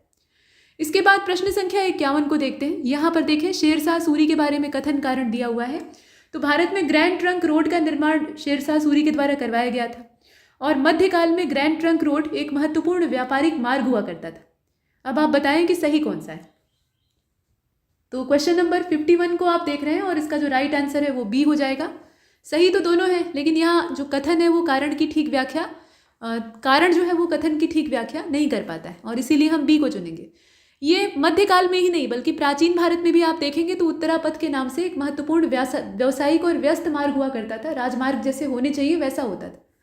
तो मध्यकाल में भी था, लेकिन ये वजह नहीं थी कि ये उसका निर्माण करवाता है, ये सिर्फ जो आने जाने के संसाधन है उनको सुलभ करने के लिए बनवाता है, ठीक है। तो ये कोई कारण नहीं है, और इसीलिए हम बी वाले ऑप्शन को इसमें से सेलेक्ट करते हैं। इसके बाद प्रश्न संख्या अगले को देखते हैं जो कि है 52वां, और इसमें किताबों के नाम लिखे हैं और लिखने वाले लेखक का नाम लिखा है। आपको ये देखना है कि इसमें गलत कौन सा है। तो ध्यान से देखिएगा, तबकात नासिरी है, तारीख फिरोज शाही है, किताब यामिनी है और किताबुल हिंद है। मिलाना है आपको इसमें जो लेखक है उनसे, और करेक्ट आंसर इसका कौन सा होना चाहिए बताइए। इसका जो करेक्ट आंसर है वो इसमें हो जाएगा, ध्यान से देख लीजिए पहले 52 को, ए वाला, ठीक है। यही एकमात्र इसमें गलत दिया है। तबकात नासिरी जो दिया है शम्स सिराज के द्वारा, इसको मिनहाजुल सिराज के द्वारा लिखा गया था। मिनहाजुल सिराज के द्वारा ये लिखी गई है तबकात नासिरी। बाकी जितना है वो सब ठीक है। जैसे कि जियाउद्दीन बर्नी ने तारीख फिरोज शाही को लिखा है, तो वो तो आमने सामने आप देख ही रहे हैं, अल बरूनी के द्वारा किताबुल हिंद। इस प्रश्न में थोड़ा संशोधन कर लीजिए, यहाँ कुछ विकल्प जो है वो गलत दे रखे हैं। फिलहाल हमने इसमें ए वाले को चुना है, तो तबकात नासिरी का शम्स सिराज नहीं होगा, मिनहाजुल सिराज होगा, वो ठीक है। लेकिन यहाँ जो नीचे सी और डी वाले ऑप्शन है, इसमें आप ध्यान से देखें, किताब यामिनी जो है, ये यामिनी वंश मतलब जो गजनबी का वंश था उसके ऊपर लिखी गई थी। उतबी के द्वारा इसको लिखा गया था, अल बरूनी नहीं बल्कि उतबी के द्वारा इसको लिखा गया था, और किताबुल हिंद को लिखने वाला अल बरूनी था। इस तरीके से हम मिलाएंगे। अमीर खुसरो का इससे कोई लेना देना नहीं है, तो ये आपस में मिला नहीं था, और ऊपर वाला तो गलत है ही है। इसके बाद आगे बढ़ते हैं, क्वेश्चन नंबर 53 को देखते हैं। यहाँ कथन और कारण दिया हुआ है। तो कथन में ये कहा गया कि अकबर ने मुगल काल के दौरान मनसबदारी प्रथा की शुरुआत की थी और अपने साम्राज्य में वफादारी को बढ़ाना और अच्छा प्रशासन बनाना ये इसका उद्देश्य था, और इसी वजह से उसने मनसबदारी को शुरू किया था, मनसब देने का प्रावधान किया था। तो अब आप ये बताएं कि सही कौन सा है। प्रश्न संख्या 53 को आप ध्यान से देखिएगा। सही उत्तर इसका ए हो जाएगा। ठीक है, दोनों सही है, व्याख्या भी ठीक है। मतलब समझ, जो साम्राज्य था उसमें वफादारी बढ़े, लोग जो हैं वो अपने राजकीय कार्य के प्रति उत्तरदायी हुए, इसीलिए मनसबदारी व्यवस्था को शुरू किया गया था। प्रश्न संख्या 54 को देखते हैं। यहाँ पर कहा गया कि अजंता की जो प्रसिद्ध गुफाएं हैं ये कौन से राज्य में है। ये तो आप जानते हैं, बताइए। करेक्ट आंसर क्या होगा, बी हो जाएगा, महाराष्ट्र में है। और कहाँ हो सकती है, महाराष्ट्र में है। लोटस टेम्पल के डिज़ाइन यहाँ देखें आप, दिल्ली में प्रसिद्ध लोटस टेम्पल का जो डिज़ाइन है उसमें कौन सा आर्किटेक्चर का स्टाइल हमें दिखाई देता है, मतलब कौन सी स्थापत्य शैली के दर्शन होते हैं। लोटस टेम्पल का जो आर्किटेक्चर ढांचा है उसे आप ध्यान से देखें, उसमें कैसा आपको जो वास्तुकला है वो दिखाई देगी। 55 को आप देख रहे हैं, राइट आंसर इसका सी हो जाएगा। ये पर्सियन आर्किटेक्चर का अच्छा नमूना है। फारसी जो वास्तुकला है उसके जो लक्ष्य हैं या उसके जो चिन्ह हैं वो हमें यहाँ दिखाई देते हैं। 56 को देखते हैं। इसमें कहा गया कि साइमन कमीशन को अपॉइंट किया गया था 1927 में और भारत में इसका बहिष्कार किया गया। क्यों किया गया बताइए। तो इसीलिए किया गया क्योंकि ये 7 सदस्यीय आयोग था, जॉन साइमन इसके अध्यक्ष थे। वहाँ तक बात ठीक है, लेकिन भारतीयों के बारे में फैसला लेना था, इसको रिकमेंड करना था, और इसमें कोई भी भारतीय सदस्य नहीं था। जितने सदस्य थे वो सभी यूरोपीय थे। इसके बाद 57 को देखते हैं। यहाँ देखें, कहा गया कि पेशवा की क्या भूमिका होती थी शिवाजी के प्रशासन में। अष्टप्रधानों को आप देखते हैं ना, तो पेशवा क्या होता था। पेशवा ये जो पद होता था ये किसके समकक्ष होता था, देखें और बताएं। तो करेक्ट आंसर इसका हो जाएगा डी वाला। पेशवा जो है वो प्राइम मिनिस्टर की हैसियत का होता था, ये प्रधानमंत्री होता था राज्य का, और राजा का मुख्य सलाहकार भी होता था। प्रश्न संख्या 58 को देखें। यहाँ पर डिस्कवरी ऑफ इंडिया के लेखक का नाम पूछ रहा है, आंख मूंद कर लगा दीजिए, है ना। ग्लिम्पसेज ऑफ वर्ल्ड हिस्ट्री के भी लेखक पंडित जवाहरलाल नेहरू हैं, और डिस्कवरी ऑफ इंडिया के भी। इन्होंने अपनी किताब में लिखा है कि भारत अपने आप में एक लघु विश्व है, इसके अंदर इतनी ज़्यादा विविधता है जो कि दुनिया में किसी और देश में नहीं पाई जा सकती। अगर आप दुनिया नहीं घूम सकते तो अपने देश को घूम कर देख लीजिए। इसके बाद ट्राइबल जो रिबिलियन हुए हैं, असल में रिवॉल्ट हुए हैं, उनके बारे में यहाँ मिलान करके बताना है आपको। विद्रोह का नाम दिया है, रिवॉल्ट जो है उनका नाम दिया है, रिबिलियन का नाम दिया है असल में, और जो ईयर है वो दे रखे हैं। तो संथाल है, कोल है, मुंडा है और भील है, ये सब रिबिलियन दे रखे हैं। साथ में वर्ष दिया हुआ है। बताएं इसमें से कौन सा किससे मिलेगा। प्रश्न संख्या 59 को आप देख रहे हैं। सही जवाब इसका क्या हो जाएगा, तो ए वाला। ए के हिसाब से इसको मिला लेते हैं। संथालों का होता है आपका करीब 1855-56 के आसपास, मतलब आप इसको दूसरे से मिलाएंगे। कोल रिबिलियन जो आप देख रहे हैं, ये कोल रिबिलियन होता है करीब 1831-32 में, इसको आप यहाँ तीसरे से मिला लीजिए। मुंडा रिबिलियन जो है, मुंडा विद्रोह, ये 1899-1900 का है, तो 1900 यहाँ दिया नहीं है, 99 दिया है, तो कम से कम आप उससे मिला सकते हैं। और भील बचता है तो उसको 1818 से मिला लीजिए। ये हमारा परफेक्ट है। इसके बाद प्रश्न संख्या 60 को ध्यान से देखिएगा। इसमें कहा गया कि which option is not correctly match in the context of social reform organization of modern India and its associated personalities. यहाँ पर जो संबंधित व्यक्ति और संगठन का नाम दिया है, कौन सा इसमें से गलत है उसकी तलाश आपको करनी है। प्रश्न संख्या 60 को आप देख रहे हैं, और जो 60वां प्रश्न है इसका सही जवाब हो जाएगा इसमें से सी वाला। ध्यान से देखें। ब्रह्म समाज का परफेक्ट दिया था राजा राम मोहन राय, आर्य समाज का भी सही दिया था दयानंद सरस्वती, लेकिन थियोसॉफिकल सोसाइटी से एनी बेसेंट का संबंध था, केशव चंद्र सेन का नहीं। सत्यशोधक समाज ज्योतिबा फुले, ये आप जानते ही। वैसे अगर देखा जाए तो जो थियोसॉफिकल सोसाइटी है इसकी इस्टेब्लिशमेंट होती है और इसमें कई सारे विदेशियों का एक अहम योगदान होता है। तो ये एकमात्र इसमें गलत दिया है, बाकी जितनी जानकारी है वो गलत है। माफ़ कीजिएगा, बाकी जितनी जानकारियाँ हैं वो सही है, एकमात्र सी वाला गलत है, जिसे कि हमने चुनकर बाहर कर लिया, क्योंकि हमें इसमें जो सुमेलित नहीं हो वो तलाशना था। प्रश्न संख्या 61 को देखते हैं। लॉर्ड कॉर्नवालिस के द्वारा 1793 में जो स्थायी बंदोबस्त लागू किया गया था, परमानेंट सेटलमेंट, तो इसका मुख्य उद्देश्य क्या था। चूँकि ये लैंड रेवेन्यू का सिस्टम था, मतलब कर जो भू राजस्व होता है उसको वसूलने के पीछे इसको लगाया गया था।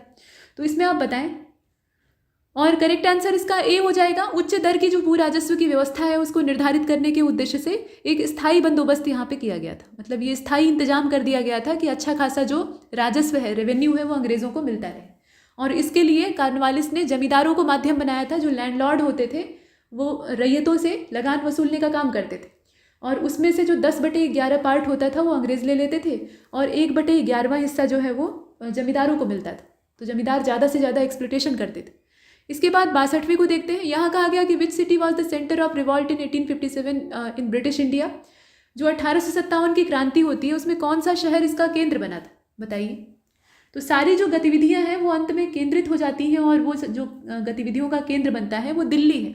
ठीक है, चारों ओर से सैनिक जो है वो विद्रोह करके अंत में झुंड बनाकर दिल्ली ही पहुंचते हैं और वहां पर बहादुर शाह जफर को अपना लीडर घोषित करते हैं और बख्त खां के नेतृत्व में निकल पड़ते हैं। इसके बाद 63वें को देखते हैं। यहाँ पर कहा गया कि स्टेटमेंट पहचानिए सही कौन सा है। तो इंडियन क्लासिकल म्यूजिक जो है उसके बारे में दिया हुआ है। स्टेटमेंट ये कहता है कि भारतीय जो औपनिवेशिक काल था, मतलब ब्रिटेन का उपनिवेश भारत बना हुआ था, तो उसका हमारे क्लासिकल म्यूजिक पर गलत असर पड़ा, नकारात्मक प्रभाव पड़ा। और रीज़न क्या था कि ब्रिटिश जो है उन्होंने भारतीय संगीत की परंपरा को, शास्त्रीय संगीत की परंपरा को हतोत्साहित किया और भारत में वेस्टर्न जो म्यूजिक है उसको बढ़ावा दिया। अब आप ये देखिए और बताइए कि इसमें सही कौन सा है। तो देखिए, हमारा जो शास्त्रीय संगीत है उसको बाहर से आने वाली किसी भी ताकत ने प्रमोट नहीं किया है। उसमें या तो उसको पूरी तरह से बदलने की कोशिश की है, अपना थोपने का प्रयास किया है, और नहीं तो उसे कुचल देने का प्रयास किया है। ना हम अपना देंगे ना तुम्हें बढ़ने देंगे। तो अब इसमें आप देखें और बताएं। तो करेक्ट आंसर इसका ए वाला हो जाना चाहिए। हालांकि यहाँ अगर ध्यान से देखा जाए ए वाले को हम चुनते हैं, ठीक है, कथन कारण सही है, व्याख्या भी ठीक है। अंग्रेजों ने बहुत ज़्यादा पश्चिमी संगीत को बढ़ावा देने की कोशिश नहीं की, उनका इसमें कोई खास इंटरेस्ट नहीं था। वो यहाँ संगीत सिखाने नहीं आए थे, व्यापार करने आए थे। ठीक है, यहाँ से जितना ज़्यादा मुनाफा कमा सके वो इनका मूल उद्देश्य हुआ करता था। तो संगीत में वो उतना दिलचस्पी नहीं लेते। संगीत के साथ ज़्यादा छेड़छाड़ करने का काम जो है वो मेडिवल टाइम पीरियड में होता है, जो मुस्लिम आक्रमण बाहर से होते हैं, ये ज़्यादा प्रभावित करते हैं और ये बदलने का प्रयास करते हैं। ठीक है, तो दोनों ही प्रभावित करते हैं। कुल मिलाकर यहाँ जो कथन कारण है वो आपस में ताल्लुक रखते हैं, तो हम ए को चुन लेते हैं। इसके बाद आगे बढ़ते हैं और यहाँ देखें 64वें को, कथकली नृत्य के बारे में यहाँ कुछ कथन दिए हैं। तो कथकली एक शास्त्रीय नृत्य की शैली है और इसकी उत्पत्ति केरल राज्य में हुई। पुरुष कलाकार इसको करते हैं और शरीर की गतिविधियों के माध्यम से, मतलब जो हाव भाव होते हैं उसके माध्यम से हिंदू पौराणिक कथाओं और महाकाव्यों के पात्रों का चित्रांकन किया जाता है। कथकली कहानियाँ इसमें नृत्य के माध्यम से प्रस्तुत की जाती हैं। अब इसके बारे में इंफॉर्मेशन है, देखिए। तो 64वां जो आप देख रहे हैं इसका राइट आंसर डी हो जाना चाहिए। सारी बातें एकदम 100% सही है। और दक्षिण भारत जो है वो अपनी संस्कृति को सजोने के मामले में हमेशा आगे रहा है। उत्तर भारत की तुलना में संस्कृति का ज़्यादा संरक्षण दक्षिण भारत के लोग जो हैं वो किया करते हैं। इसके बाद आगे चलते हैं। कुछ उनकी जो परिस्थितियां हैं वो भी उनके अनुकूल रही थी हमारी तुलना में। निम्नलिखित में से कौन सी इकाई उसके संबंधित भौतिक मात्रा से सही सुमेलित नहीं है। मतलब यहाँ पे असल में यूनिट दी हुई है और साथ में जो मेजरमेंट का पद्धति है वो दिया हुआ है। मतलब क्वांटिटी है, फिजिकल क्वांटिटी है और उसकी यूनिट है। तो फोर्स है, यहाँ आप देख रहे हैं फोर्स का न्यूटन होता है। वाट और ओम का आपस में मेल यहाँ दिया हुआ है। दाब का पास्कल के साथ, मतलब प्रेशर का पास्कल के साथ मेल दिया है और एनर्जी का जूल के साथ दिया है। अब इसमें जो गलत है उसकी तलाश करनी है। तो साफ साफ आपको दिख रहा है कि वाट भी एक यूनिट है और ओम भी यूनिट है। ठीक है, वाट जो है वो पावर को मीज़र करता है और ओम जो है वो रेजिस्टेंस को मीज़र करता है ना। रेजिस्टेंस की यूनिट है ओम और पावर की यूनिट है वाट। दोनों ही यूनिट है। यहाँ एक क्वांटिटी और एक यूनिट वाला जो कॉम्बिनेशन है वो बिगड़ गया है, बाकी जितने हैं वो सही। प्रश्न संख्या 66 को देखते हैं। फिजिकल क्वांटिटी को मतलब ऐसी कौन सी फिजिकल क्वांटिटी है जिसको कि एनीमोमीटर से नापा जाता है। एनीमोमीटर से हम क्या नापते हैं, असल में आपसे ये पूछ रहा है, बताइए। तो जो 66वां आप देख रहे हैं इसका राइट आंसर डी हो जाएगा। विंड की स्पीड यानी हवा का जो वेग होता है, हवा की जो गति होती है, उसको एनीमोमीटर के सहारे नापा जाता है। प्रश्न संख्या 67 में कहा गया कि कौन सा संवहन का एग्जाम्पल है, कन्वेक्शन का इसमें से एग्जाम्पल कौन सा है, बताइए। तो इसमें अगर आप संवहन के उदाहरण को देखें तो बॉइलिंग ऑफ वाटर जो है इसका एक अच्छा उदाहरण हो सकता है। मतलब इसमें जो गैस या तरल होते हैं, मतलब द्रव का संचलन जो है उसमें ऊष्मा हस्तांतरण की प्रक्रिया को हम देखते हैं। तो पानी अगर आप गर्म कर रहे हैं तो उसमें क्या होगा, गर्म पानी ऊपर उठता है, ठंडे पानी से एक्सचेंज हो जाता है और ये डूब जाता है। तो कुल मिलाकर इसमें पूरा जो पानी है वो एक साथ गर्म हो जाता है। तो संवहन की प्रक्रिया जो है उसमें पानी का उबलना उसका एक अच्छा एग्जाम्पल हो सकता है। मतलब पानी के उबलने में ये काम करता है, या किसी भी लिक्विड को उबालेंगे तो ये काम करेगा। इसके बाद 68वें को देखते हैं। यहाँ फोकल लेंथ जो कॉन्केव लेंस की होती है उसके बारे में पूछा जा रहा है कि वो क्या होती है, पॉजिटिव होती है, नेगेटिव होती है या शून्य होती है।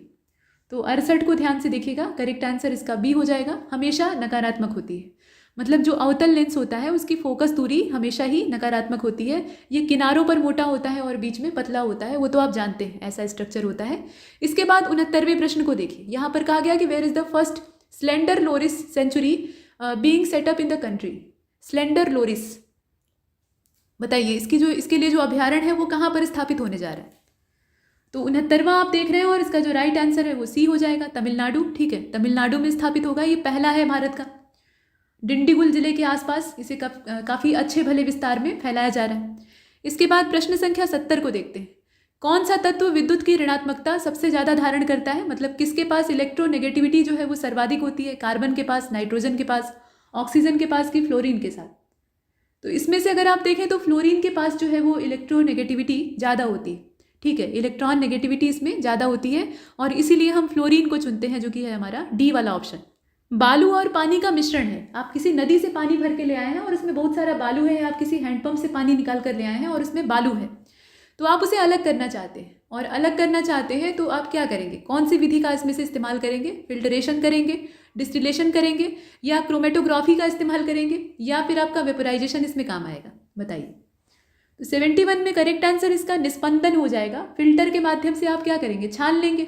छान लेंगे तो जो ठोस कण है यानी सिलिका या बालू है आपका, वो छन कर अलग हो जाएगा, पानी अलग हो जाएगा। यही सबसे अच्छा तरीका है ना। पानी के अंदर या किसी भी लिक्विड के अंदर अगर कोई ठोस इंप्योरिटी मिली है तो छानना ही सबसे अच्छा तरीका हो सकता है, आप उसे फिल्टर कर लीजिए। बाकी वेपराइजेशन उसका कर दिया तो पानी तो उड़ जाएगा, आपको मिलेगा ही नहीं, है ना। तो वो चीज़। अब इसके बाद आगे बढ़ते हैं, प्रश्न संख्या 72 को देखते हैं। Which of the following is characterize by chemical change. Chemical change में क्या होता है, पूरा मॉलिक्यूलर स्ट्रक्चर ही चेंज हो जाता है, तो पदार्थ वापस लौट कर नहीं आता, एक बार बदल गया सो बदल गया। फिजिकल चेंज में रिवर्सिबल होता है सारा कुछ, यानी आपने एक बार किया तो वो फिर रिवर्स हो सकता है। अब 72 को बताइए। तो 72 जो है इसका राइट आंसर हो जाएगा इसमें से बी वाला, चेंज इन कलर। रंग में परिवर्तन जो है वो रासायनिक परिवर्तन की विशेषता है, यहाँ विशेषता पूछा है। तो केमिकल चेंज जब होगा, मॉलिक्यूलर स्ट्रक्चर चेंज होगा तो उसका रंग बदल जाएगा। जैसे कागज़ जो है आपको सफ़ेद दिखाई देता है, आप माचिस लगाइए, उसको जला दीजिए, जल कर कैसा हो जाएगा, काला हो जाएगा, तो रंग बदल गया ना, और वापस आप कागज़ जो है उसको प्राप्त भी नहीं कर सकते। तो ये जो है ये केमिकल चेंज। इसके बाद 73 को देखते हैं। यहाँ पर पूछा गया कि which of the following is correct, combination with respect to natural acid and associated source. मतलब जो प्राकृतिक स्रोत हैं कुछ अम्लों के, वो यहाँ पर दिए हुए हैं, इसमें से कोई एक मिलान जो है वो एक से ज़्यादा भी सही हो सकता है। यहाँ कई सारे चुनने का विकल्प आपके पास है। पूरे प्रश्न को देखिए, अब इसमें से सही सुमेलित जो है, करेक्टली मैच जो है वो आपको खोजना है। तो साइट्रिक एसिड जो है ये लेमन में पाया जाता है, लैक्टिक आपका दूध में पाया जाता है, एसिटिक एसिड जो है वो आपके एप्पल में पाया जाता है, और टार्टरिक जो है वो अंगूरों में यानी ग्रेप्स में पाया जाता है। बताइए। तो 73 जो आप देख रहे हैं इसका राइट आंसर डी हो जाएगा। ठीक है, इसमें कहने का मतलब ये है, नींबू में साइट्रिक एसिड पाया जाता है, कोई दिक्कत की बात नहीं है। लैक्टिक एसिड बैक्टीरिया के द्वारा लैक्टोज के किण्वन से प्राप्त होता है, तो कुल मिलाकर ये दूध के अंदर खट्टापन ले आता है, दूध का स्वाद खराब करता है। एसिटिक एसिड जो है ये सिरके के अंदर पाया जाता है। ठीक है, और सिरका कौन सा, तो जो एप्पल सीडर होता है, एप्पल सीडर विनेगर होता है, उसके अंदर से प्राप्त होता है, और ये संतरे और अंगूर जैसे फलों में भी पाया जाता है। एसिटिक एसिड का नाम आता है तो हमारे दिमाग में सिरका आता है, लेकिन वो प्राप्त कहाँ से होता है, तो सेब के सिरके में ये सर्वाधिक होता है ना। तो सेब के अंदर ये प्राकृतिक रूप में भी पाया जाता है। तो इसमें जितनी भी चीज़ें हैं वो ठीक हैं, और इसीलिए हम डी का चयन करते हैं।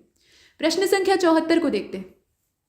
एक बार बनने के बाद किस प्रकार के बहुलक को पिघलाया या फिर से डिज़ाइन नहीं किया जा सकता है?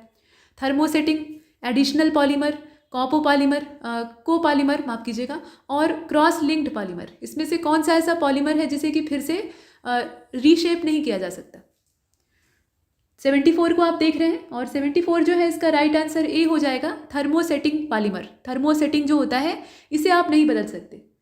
पॉलीमराइजेशन के दौरान रासायनिक क्रॉस लिंकिंग से ये होकर गुजरता है, तो मूल स्थिति में ये वापस नहीं लौट सकता, ये पक्की बात। इसके बाद 75 को देखते हैं। यहाँ पर कहा जा रहा है कि जो कथन दिए हैं, यहाँ पे कथन मतलब स्टेटमेंट दे रखे हैं, इसमें से सही कौन सा है। अब सही कौन सा है ये नहीं ढूंढना है, असल में कौन सा गलत है इसकी तलाश करनी है। थोड़ा सा यहाँ आप ध्यान से देखिएगा, स्टेटमेंट में जो दिया है उसे ध्यान से देखिए। तपेदिक मुख्य रूप से फेफड़ों को प्रभावित करता है। ट्यूबरकुलोसिस जो है इसका अफेक्ट लंग्स पे पड़ता है। इन्फ्लुएंजा जो है एक वायरल इन्फेक्शन है, और इससे हमारा जो रेस्पिरेटरी सिस्टम यानी श्वसन तंत्र है वो प्रभावित होता है। कॉलेरा ये वाइब्रो कॉलेरी नाम के वाइब्रो कॉलेरी बैक्टीरियम से फैलता है। इसका जो कारण है, वाहक जो इसका होता है, वाहक की बात नहीं हो रही है यहाँ पे, कारक की बात हो रही है। तो कारक इसका क्या होता है, ये वाइब्रो कॉलेरी बैक्टीरियम होता है। इसके बाद मलेरिया जो है एक वायरल इन्फेक्शन होता है, और ये मॉस्किटो बाइट से फैलता है, मतलब मॉस्किटो जो है वो काटते हैं और उससे मलेरिया मनुष्य के शरीर में प्रवेश करता है। तो बताइए इसमें गलती कहाँ पर है। 75 को आप देख रहे हैं, करेक्ट आंसर इसका इसमें से डी वाला हो जाएगा। ठीक है, ये वायरस संक्रमण जो दे दिया है ना, इसी वजह से गड़बड़ हो गया है। मलेरिया वायरस का इन्फेक्शन नहीं होता है और इसीलिए हम डी को चुनते हैं। मलेरिया जो है ना, ये संक्रमित मच्छरों के काटने से होता है और ये प्लाज्मोडियम परजीवी के कारण होता है, लेकिन ये है असल में प्रोटोजोआ का इन्फेक्शन। प्रोटोजोआ संक्रमण है, न कि वायरल। तो इसमें से हम डी को चुनते हैं। प्रश्न संख्या 76 को देखते हैं। लिस्ट मिलान आपको करना है। जाइलम का काम इसमें क्या होता है आपको पता होना चाहिए। फ्लोएम का क्या होता है, क्लोरोप्लास्ट का क्या काम है, माइटोकॉन्ड्रिया क्या काम करता है, राइबोसोम क्या काम करता है, ये सब आपको देखना होगा। देखिए और बताइए। ये है लिस्ट और ये इसका मिलान। यहाँ डी वाले विकल्प को दिखाना पड़ेगा, ये देखिए। ठीक है, अंग्रेजी वाले में पूरा दिखाई दे रहा है, हिंदी वाले में सिर्फ एक ऑप्शन छिपा हुआ है, लेकिन आप पूरे प्रश्न को देख पा रहे हैं। और अगर आप मिलान करेंगे तो इसका जो करेक्ट आंसर है, ध्यान से पहले देख लीजिए, इसमें से बी वाला हो जाएगा। बी के हिसाब से इसको मिला लेते हैं। मतलब ये पहले से ही मिला था, कुछ नहीं करना है, ये आमने सामने मैच है। ठीक, मतलब ये है कि फ्लोएम जो है वो जितने भी कार्बनिक अणु होते हैं, शर्करा होती है, पोषक पदार्थ होते हैं, उनको पहुंचाने का काम करता है। जाइलम जो है वो पानी पहुंचाने का काम करता है। क्लोरोप्लास्ट जो है प्रकाश संश्लेषण के लिए स्थान यानी प्लेटफॉर्म देता है। यूकैरियोटिक कोशिकाओं में कोशिकीय श्वसन के लिए जो जिम्मेदार चीज़ है वो माइटोकॉन्ड्रिया है। ऐसे करके आप जानते हैं। और प्रोटीन संश्लेषण के लिए राइबोसोम। तो इसका मिलान करना आसान है। इसके बाद आप देखिए यहाँ पे 77 में कथन और कारण दे रखा है। तो स्टेटमेंट ये कहता है कि chlorophyll is essential for photosynthesis. Chlorophyll जो है वो फोटोसिंथेसिस के लिए सबसे महत्वपूर्ण होता है। ऐसा क्यों होता है? तो chlorophyll absorb the light energy required for the synthesis of glucose in plants. बताइए, इसमें कथन कारण देखने में तो अच्छे लग रहे हैं, सही कौन सा है? तो 77 का राइट आंसर ए हो जाएगा। कथन भी सही है, कारण भी सही है, एक्सप्लेनेशन भी यहाँ एकदम परफेक्ट है, तो कोई दिक्कत नहीं। 78 को देखते हैं। माइटोकॉन्ड्रिया के बारे में 2 स्टेटमेंट हैं, पहचानिए इसमें से सही कौन सा है। तो इसे कोशिका का पावर हाउस कहा जाता है, ये तो आप जानते ही हैं। लेकिन इसमें यह कहा गया कि mitochondria generate energy in form of ATP through cellular respiration. कोशिकीय श्वसन के माध्यम से ये एनर्जी जनरेट करता है और वो एनर्जी किस रूप में होती है? एडिनोसिन ट्राइफॉस्फेट के रूप में यानी एटीपी के रूप में संचित होती है। तो अब आप ये बताइए कि माइटोकॉन्ड्रिया के बारे में सही क्या है? सही दोनों है, दोनों इन्फॉर्मेशन सही है। ठीक है, पहला सही है और दूसरा वाला ज़्यादा अच्छा है, वो आपको पता होना चाहिए। इसके बाद 79 को देखते हैं। यहाँ देखें कहा गया कि कौन रक्त में ऑक्सीजन ले जाने के लिए जिम्मेदार होता है। ऑक्सीजन की सप्लाई होती है तो उसको करने के लिए उत्तरदायी कौन होता है? पहचानिए और बताइए। सही जवाब इसका क्या होगा? ये लाल रक्त कोशिकाएं होती हैं, इन्हें एरिथ्रोसाइट्स भी कहा जाता है। ये रक्त में ऑक्सीजन की सप्लाई का काम करती हैं। हीमोग्लोबिन नाम का एक प्रोटीन इनके अंदर होता है। ठीक है, ये ऑक्सीजन को बांधने का काम करता है और फेफड़े से ऑक्सीजन को ले जाकर ये अलग अलग ऊतकों और अंगों तक पहुंचाता है। ठीक है, तो रेड ब्लड सेल्स जो हैं वो यहाँ पे उत्तरदायी होती हैं। इसके बाद क्वेश्चन नंबर 80 को देखिए। अब यहाँ पर कुछ स्टेटमेंट दिए हैं, उसमें से जो गलत है उसकी तलाश आपको करनी है। तो नेफ्रॉन के बारे में कहा गया है कि nephron is the structural and functional unit of kidney. ठीक है, chloroplast is the site of photosynthesis in the plant cell. Ribosome are cellular structure और cell membrane is also known as power house. अब आप बताएं इसमें से गलती कहाँ पर है?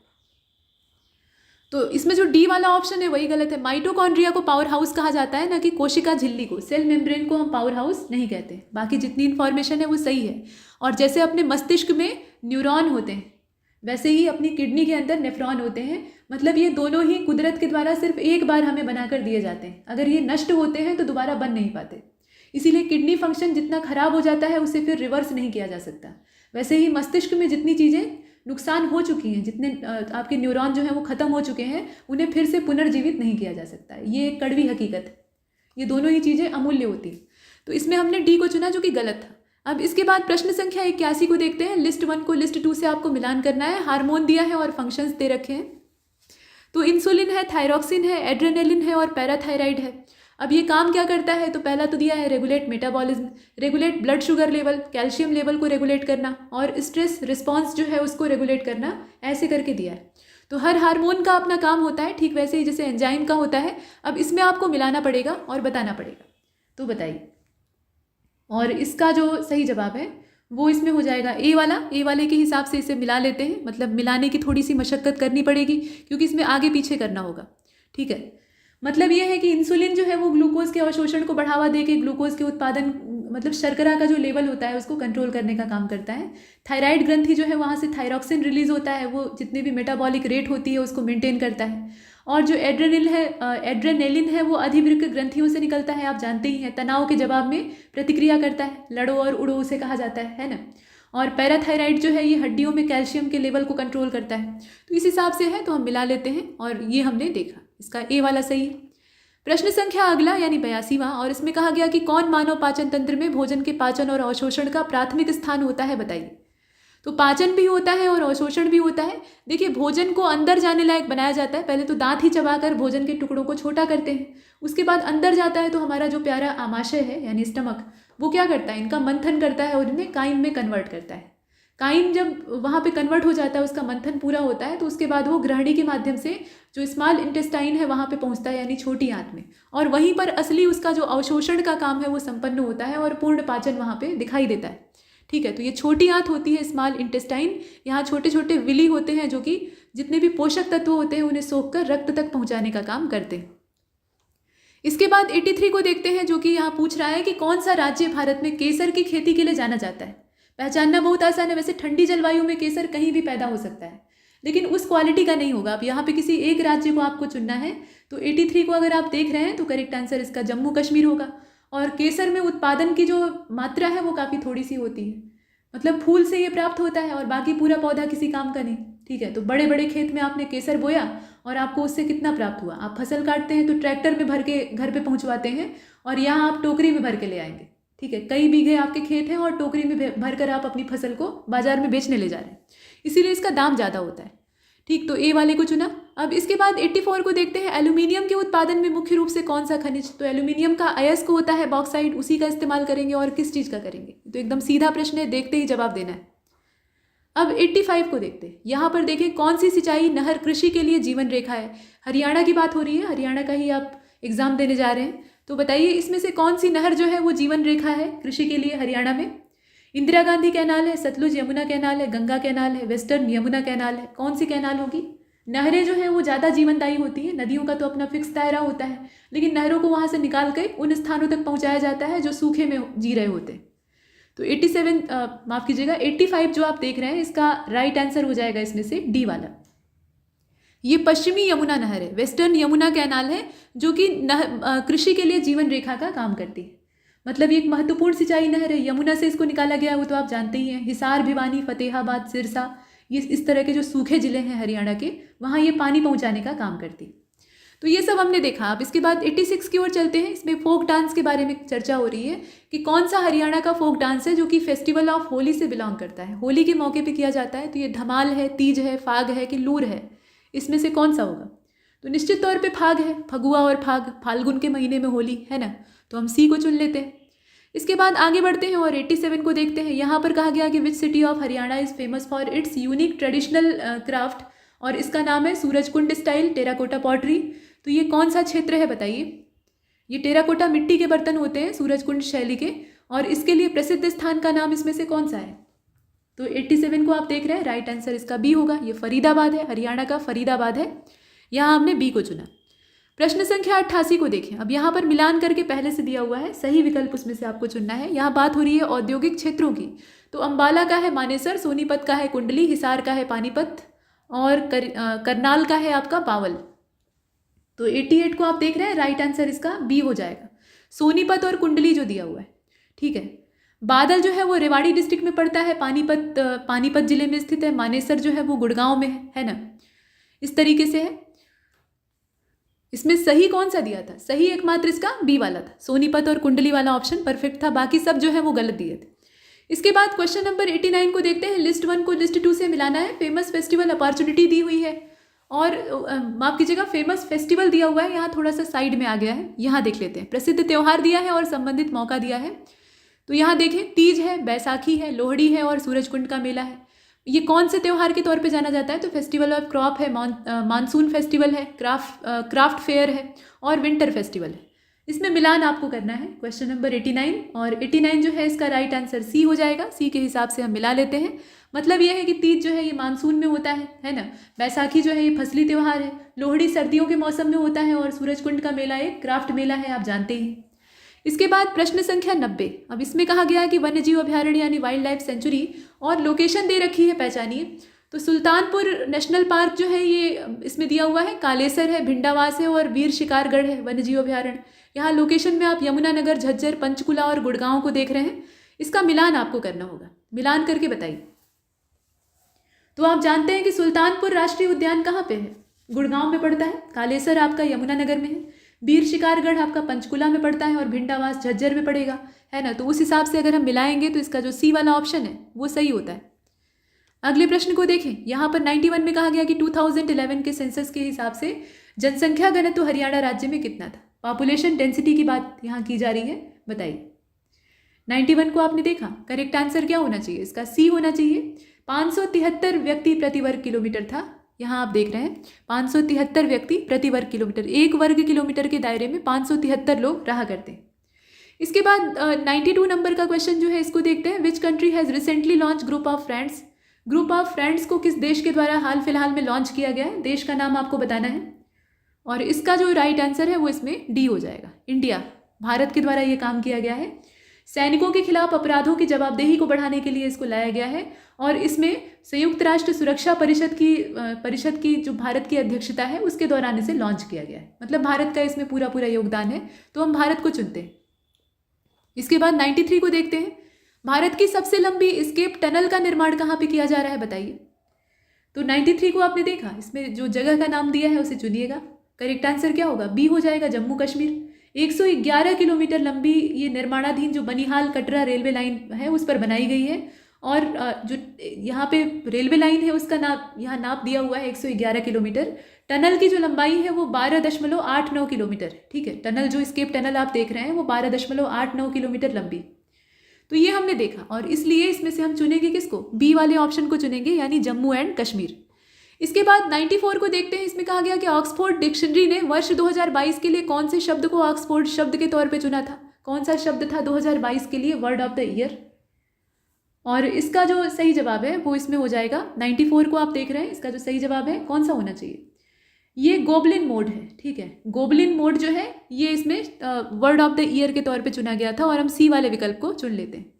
इसका मतलब क्या होता है? तो इसमें किसी बिना पश्चाताप के आत्म अनुग्रहकारी व्यवहार जो है या लालची व्यवहार है उसको प्रदर्शित किया जाता है। गोबलिन मोड में क्या होता है? व्यक्ति को अपने किए का पछतावा नहीं होता है और उसका व्यवहार निहायत ही स्वार्थी होता है। इसके बाद 95 को देखते हैं। यहाँ पर कहा जा रहा है कि the country's first real time gold ATM has been setup. कहाँ पे सेट किया गया है, बताइए। अभी जो नोट वाले एटीएम है उनकी तो चोरी हो जा रही है, पूरी मशीन ही चोर उठा ले जा रहे हैं। तो अभी गोल्ड एटीएम के साथ क्या होगा ये सोचने वाली बात है। तो देखें और बताएं। पहली चीज़, यहाँ जैसा आप सोच रहे हैं वही चीज़ है, गोल्ड डिस्पेंसिंग मशीन ये है और इसमें जो करेक्ट आंसर है वो हमारा बी हो जाएगा। ये हैदराबाद में, ठीक है।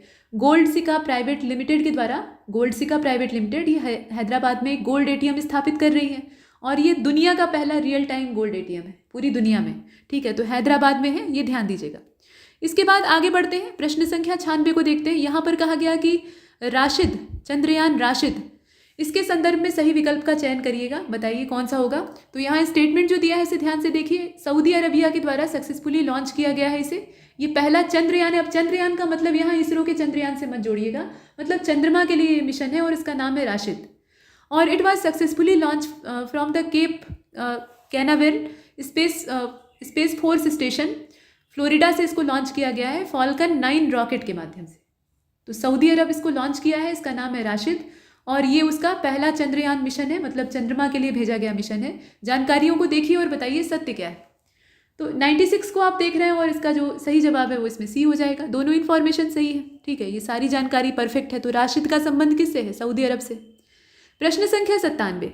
97 में आपसे पूछा गया कि which shooting athlete from Haryana won 3 gold medal in 65th national shooting championship. ये कौन से एथलीट हैं? हरियाणा खिलाड़ियों की धरती है, आप जानते ही हैं। और 97 जो है इसका राइट आंसर इसमें से हो जाएगा ए वाला, ठीक है। ये मनु भास्कर, ठीक है। यहाँ मनु भाकर हैं असल में, माफ़ कीजिएगा थोड़ा सा नाम में यहाँ मिस्टेक हुआ है। मनु भाकर, ठीक। इन्होंने 3 स्वर्ण पदक जीते। 1 दिसंबर 2022 को ये हरियाणा की मनु भाकर है। इन्होंने भोपाल में खेली जा रही जो ये शूटिंग चैंपियनशिप थी इसमें काफ़ी अच्छा प्रदर्शन किया। इसके बाद 98 को देखते हैं। 98 में कहा गया है कि विच इज़ द, माफ़ कीजिएगा, what is the state animal of Haryana. Haryana राज्य का स्टेट एनिमल क्या है, बताइए। टाइगर है, बारहसिंगा है, ब्लैक बक है कि काऊ है? करेक्ट आंसर क्या होगा? ब्लैक बक हो जाएगा, यानी कृष्ण हिरन, जिसे कि काला हिरन कहा जाता है और इसीलिए हम सी वाले विकल्प को चुनते हैं। प्रश्न संख्या 99 को देखते हैं। यहाँ कहा गया कि लार्जेस्ट कैटल फार्म जो है पूरे भारत में और एशिया में, उसकी लोकेशन कहाँ पे है बताइए। तो सरकारी पशुधन फार्म की अगर बात की जाए तो ये हिसार में पड़ता है और ये एशिया का सबसे बड़ा पशुपालन फार्म है, हरियाणा में है। स्थापना इसकी 1809 में हुई थी। तो उस हिसाब से अगर हम देखें तो इसका ए वाला ऑप्शन हमारा परफेक्ट है। और इस टेस्ट का अंतिम प्रश्न देखें 100वें नंबर का। इसमें कहा गया कि ग्रीन हाइड्रोजन मिशन जो है उसके संदर्भ में कौन सा विकल्प सही नहीं है। तो यहाँ कुल मिलाकर 4 विकल्प दिए हुए हैं, ठीक है। और ई वाला ऑप्शन जस का तस है। जो गलत है उसकी तलाश आपको करनी है। तो कहा जा रहा है कि the union cabinet has approved the national green hydrogen mission in January 2023 to it aims to make India's global hub for production, use and export of green hydrogen and its allied product. Ministry of New and Renewable Energy will formulate guideline for implementation of components related to this mission. This will also help in achieving the target of zero emission by year 2045. ऐसे करके दिया है। अब इसमें आप ये बताएं कि जो गलत है वो कौन सा है। जो विकल्प गलत है उसकी तलाश आपको करनी है। और प्रश्न संख्या 100 को आप देख रहे हैं। करेक्ट आंसर इसका डी हो जाएगा। डी वाला इसमें गलत है, ठीक है। जिसमें कहा गया है कि 2045 तक शून्य उत्सर्जन का लक्ष्य प्राप्त करने का टारगेट बनाया गया है। 2045 तो बहुत नज़दीक हो जाएगा ना, और लक्ष्य काफ़ी बड़ा है। तो 2070 तक ये टारगेट बनाया गया है। 2045 नहीं बल्कि यहाँ पे 2070 होना चाहिए था। बाकी जितना भी ग्रीन हाइड्रोजन मिशन के बारे में इंफॉर्मेशन है वो सभी एकदम सही है। तो यहाँ पे ये मॉक समाप्त होता है। तब तक के लिए नमस्कार।